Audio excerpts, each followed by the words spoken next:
can be segregated from the golden goose.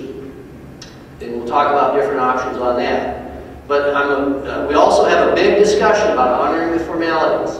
And I've got a memo, the GPNA, how to act like an LLC member. We do that for corporations, we do that for LPs, we do that for LLCs, but it talks about all the different things associated with honoring the formality of being this kind of entity, to guard against corporate piercing, company piercing, piercing theories in general, and alter ego theories. So you've got to keep separate and distinct.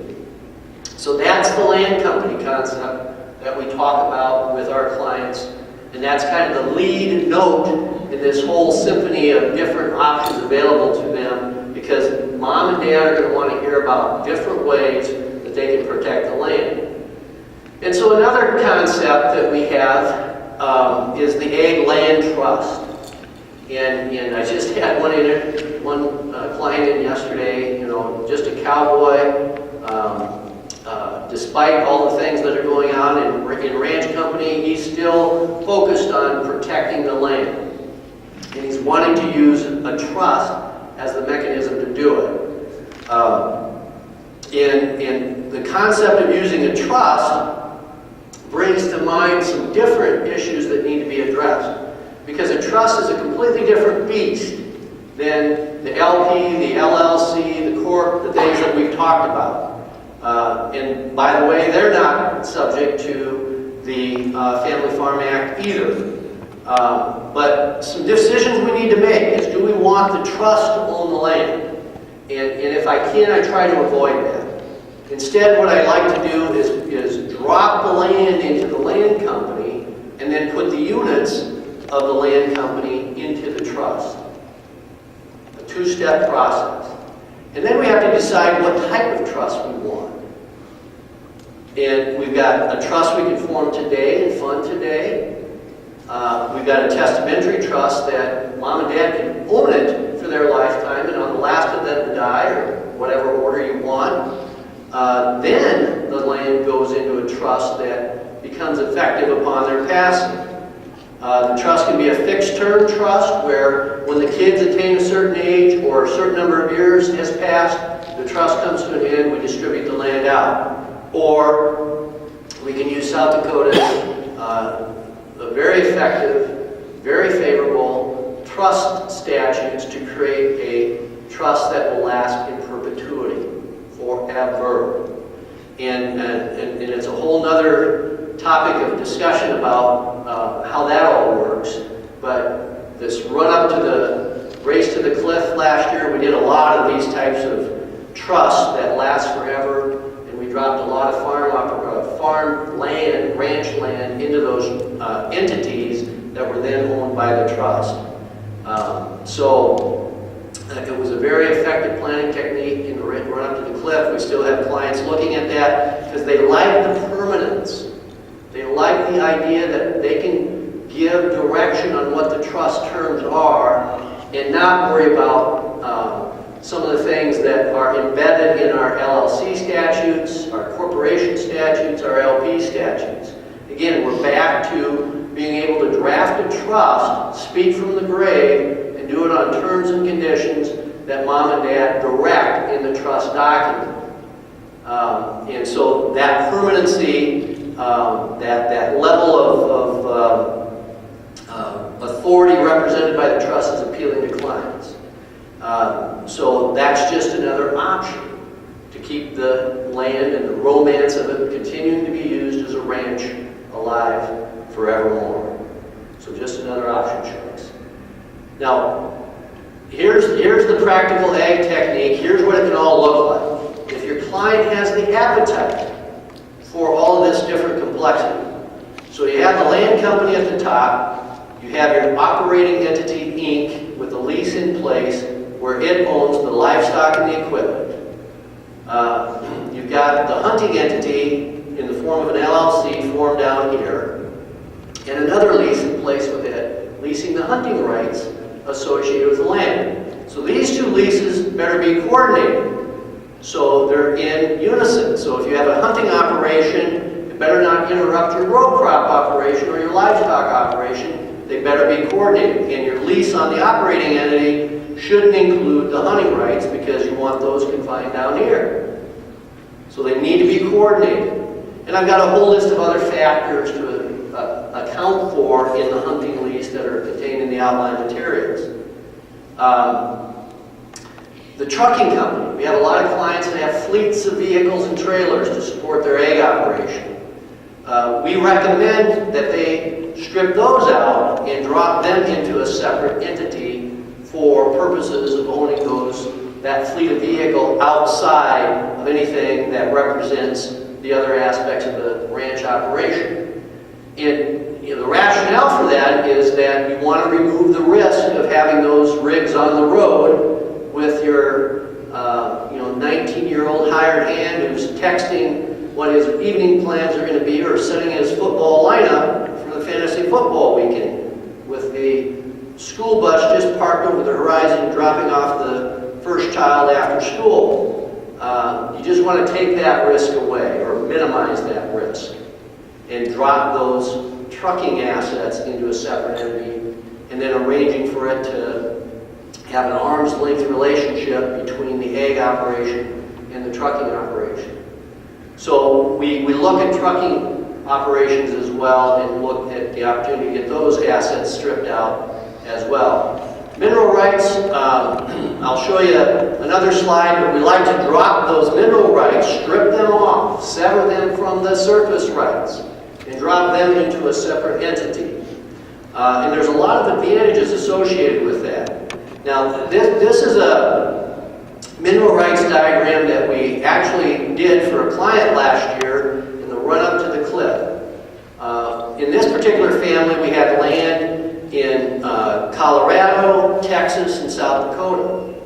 And some of the mineral rights were owned in a fractional interest. They only owned the mineral rights. They didn't have the surface rights. Some of the mineral rights were attached to surface rights. We stripped them all off. We had 4 different trusts in mom and dad. And they all had a myriad of different ownership interests in mineral rights to the same land, basically.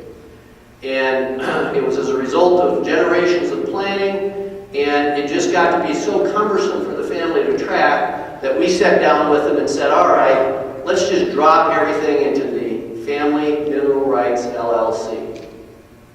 Transfer it all there. And what went back to each of these different owners were units in proportion to their ownership interest.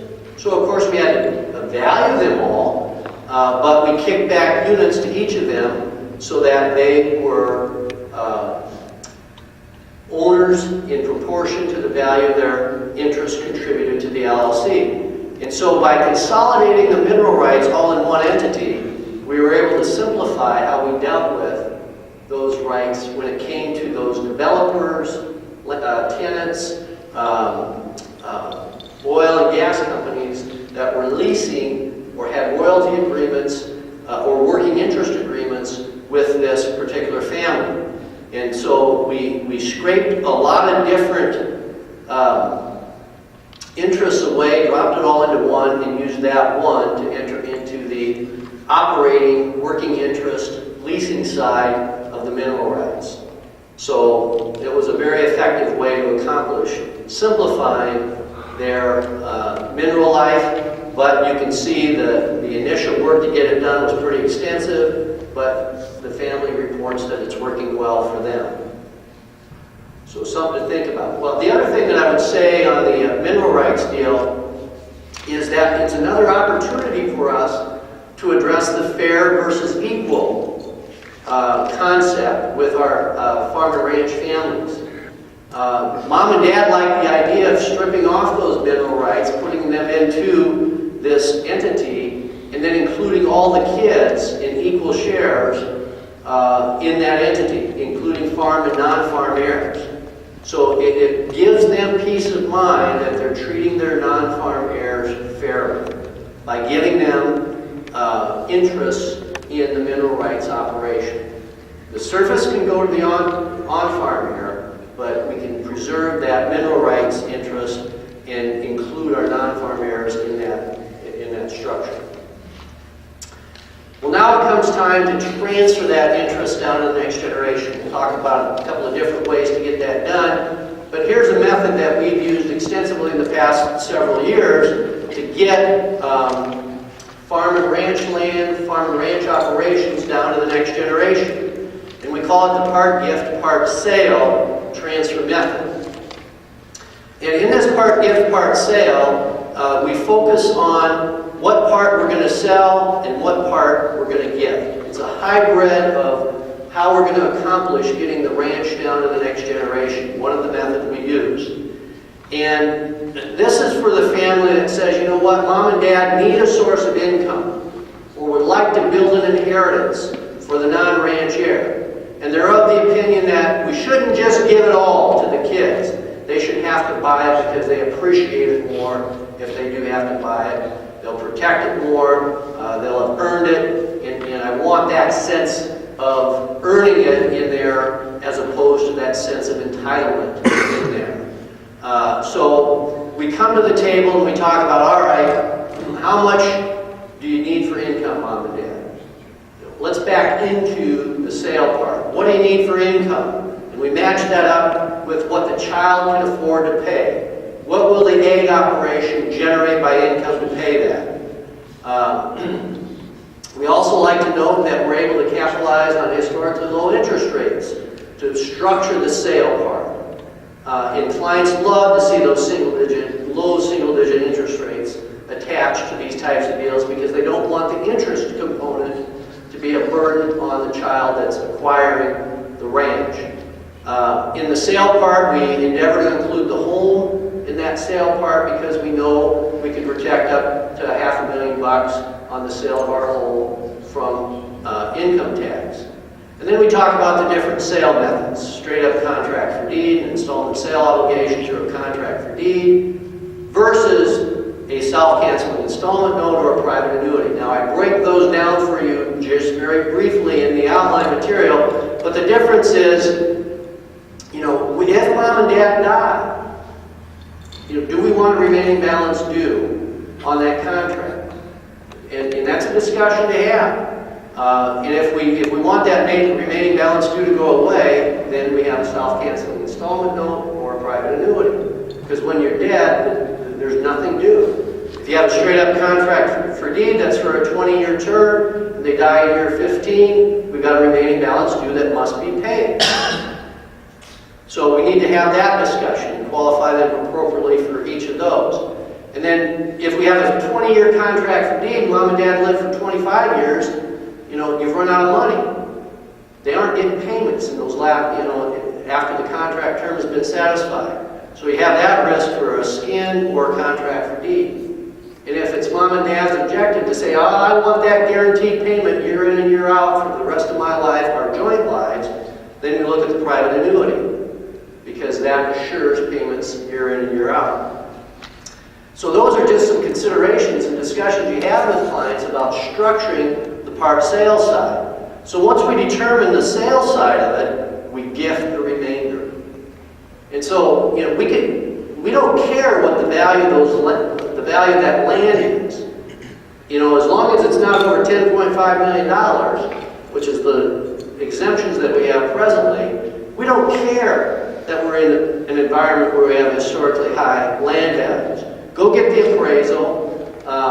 Let's put the appraised value on it, and we'll back into the number that the child can pay, and what mom and dad have, and gift the remainder, and take advantage of our historically high transfer tax credits. Because that's going to move to them by way of a gift. And that's okay. That's okay. We need to take a look at the cost basis, determine which land to give versus which land to sell. Because we know that whatever is sold is going to trigger a capital gains tax. And we want to minimize that by parking the high cost basis land in the sale part and keeping the low cost basis land back. But we also want the kids to know that if it's a gift, you take your parents' cost basis. Doesn't matter what we valued it for gift tax purposes for, you still get mom and dad's cost basis. Now, there's a lot of points to consider on this gift part, and again, we've opened the vault, we've given you Gunderson Palmer's large gift memo in your bibliography to tick through the different considerations on making a large gift of ag assets. We're getting very close to the end. I do want to alert you to another exit strategy, another mechanism by which we get the assets down to the next generation, and that's through the buy-sell agreement that's appended to a part of the operating agreement, the partnership agreement, or the bylaws for the entity that you form. And I look at the buy-sell agreement as the workhorse to achieve the family's objectives. It's the document that gives protection against family assets being transferred to people that you don't want in the operation. It describes whether or not we can take discounts, and if so, how to determine that. It describes the rules of the entity on what happens if there's death, disability, defines the purchase price, the payment terms, who permitted transferees are, and it can also address dispute resolution, which I think is important in a family-run operation. And I've cited to you some very famous and seminal South Dakota cases on family disputes that inform our decision on putting in place dispute resolution provisions that keep you out of that type of circumstance, or can assist in keeping you out of that circumstance. And the other thing that I would alert you to in the bibliography section is the Gunderson-Palmer checklist of issues to address in a buy-sell agreement. And it goes through all the different things that we've talked about here, and then more, and more with regard to the choices, with regard to the decisions that the family makes in putting together its buy-sell agreement. So we'll reserve that for your review in those materials. I was going to give you a bonus. This is not materials. The charm of this bonus kind of got watered down a bit as a result of action by the Pennington County Commissioners this last week. But we had a situation in the office where we had a ag entity. It was a corporation formed in 1934 that owned 36 acres of timber ground. 36 acres of timber ground in the Black Hills. And after decades of having ag status, the Director of Equalization came in and said, you don't meet the 2 of 3 tests to qualify for ag status for real property tax purposes. We had the ag use, timber is an ag use, but they viewed our operation as not satisfying the 1/3 gross income test, the gotcha factor. They said, well, your client is an investment advisor, net worth of millions, annual income of hundreds of thousands, and there's no way that the income from this ag operation is 1/3 of his gross income. So you're out. And furthermore, your acreage threshold is less than the 40-acre minimum, you're out. So we flunked 2 of the 3. We needed to get one of these back in. Well, we can't turn 36 acres into 40. It used to be 160 until their action last week. So one of my partners came up with a theory that said, you know what? We think the intent of this statute is not to focus on the family's income, it's to focus on the entity's income. And we had a pretty good set of fact pattern here to support the fact that a corporation that's been operated as a timber entity since 1934, you need to look at its income, not the family's income. And the Pennington County Director of Equalization disagreed. It went to an administrative law hearing, and lo and behold, the administrative law judge saw it our way, issued a written opinion saying, yeah, you're right, we think the intent of the legislation was to look at the income of the entity with these factors backing it up and not to the family. And therefore, you satisfy. 1/3 of the gross income of the entity came from, well, all of it came from timber activity. Therefore, you met the 1/3 test, you met the ag use test, you got the 2 of tax status back. Wow, incredible. Didn't get appealed. Darn. So we won't have a Supreme Court opinion to further inform us on whether or not the legislature had that intent. And I think they didn't appeal because they don't want this out there. Interesting set of developments. That's your bonus for being here in the event that you have a circumstance that calls for that solution. Well, original graph for practical ag techniques, and on this graph, on the y-axis, we've got flexibility from none to lots. On the x-axis, we've got control from a little to a lot, and along those axes, we've got a line. And we go from individual and sole proprietorship, general partnerships. Got a lot of flexibility here, but no control. No control. But as you start going down the control, you get into member-managed LLCs, LPs, manager-managed LLCs, triple LPs, and dynasty trusts for maximum control on who can be in those entities and how they're run. So just kind of a relationship between flexibility and control to give your clients an idea of where they fall on that spectrum with their entity choices. Ethical considerations are always important when you represent families. Again, you've got materials on them. You can go to the rules of professional conduct, but you need to have your file clearly documented on who you represent. And do you represent the senior generation? Do you represent the entity? Do you represent the entire family, senior and junior generation? Or is it a joint representation? Whatever that arrangement is, it needs to be clearly documented in writing and communicated to not only the client, but the members of the entity on the role your law firm is playing in that activity, in that engagement.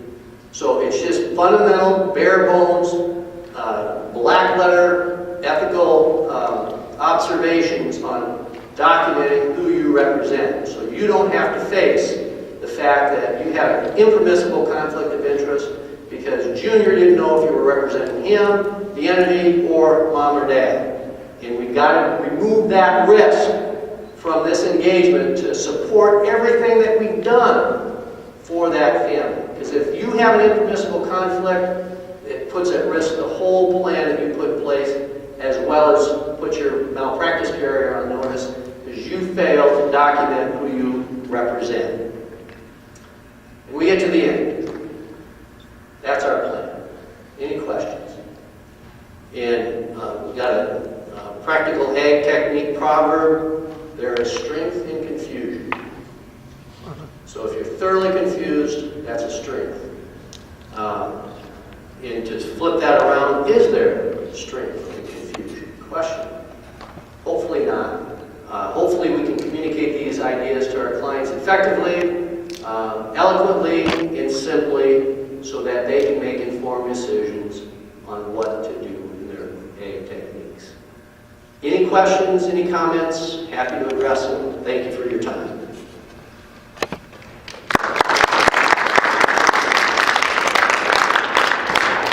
Does anyone have any questions? I had a question about the member-managed LLC versus the manager-managed LLC. Is it still the same person managing, just No, just so everybody hears the question, you have a manager-managed LLC versus a member-managed LLC. And the way I look at it is that if it's a member-managed LLC, you're telling the world through your articles of organization that each and every member has management powers. It's like a general partnership. So whomever's a member, you've got management powers and you can bind that LLC to contracts, etc., etc. You're telling the world. So if you come to me and you say, I'm the XYZ LLC and I want to do a deal with you, and you can count on me because I have authority. Well, I'm going to double check that and go to the Secretary of State's website and confirm that you are in fact a member managed LLC, that you are a member, therefore you can bond. You're just like a general partner in that circumstance. However, if you're a manager managed LLC, you have told the world that we have a separate management class or a separate designated manager who may not necessarily be a member. And we're telling the world that if you're going to do business with this LLC, you had better make sure that you're doing it with the manager. And a mere member is not enough to bind that LLC. And so for family land companies, I prefer the manager managed LLC because I can put mom and dad in that management class, they can be the boss. I've got my passive